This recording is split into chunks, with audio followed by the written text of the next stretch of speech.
نبی کریم صلی اللہ تعالیٰ علیہ وآلہ وسلم نے سفر معراج میں ہی مشاہدہ فرمایا کہ لوگوں کے بڑے بڑے پیٹ ہیں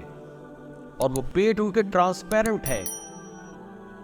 ان میں سانپ اور بچھو بھرے ہوئے جو ان کو اندر سے ڈس رہے ہیں۔ نبی مکرم صلی اللہ علیہ وسلم نے حضرت جبریل امین علیہ السلام سے پوچھا کہ یہ کون لوگ ہیں، ان کے ساتھ یہ سزا کا معاملہ کیوں کر ہے؟ تو جواب یہ دیا گیا کہ یا رسول اللہ، یہ آپ کی امت کے وہ لوگ ہیں جو سود کھائیں گے، جو ربا کھائیں گے، انٹرسٹ پہ جنہوں نے پیسے رکھے ہوں گے، جو سودی معاملات کرتے ہوں گے، سود کا مال کھاتے ہوں گے، یہ عذاب ان کے لیے ہے۔ آج دیکھیے کہ ہم اپنا اکاؤنٹ، سیونگ اکاؤنٹ ہم نے کنونشنل بینک میں کھول لیا، اس میں پیسے جمع کروا دیے، اور اس سے جو سود آ رہا ہے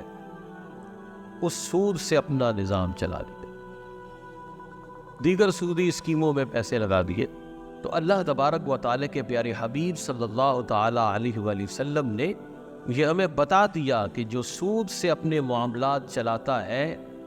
اللہ تبارک و تعالیٰ کے حضور اس کا کیا انجام ہے۔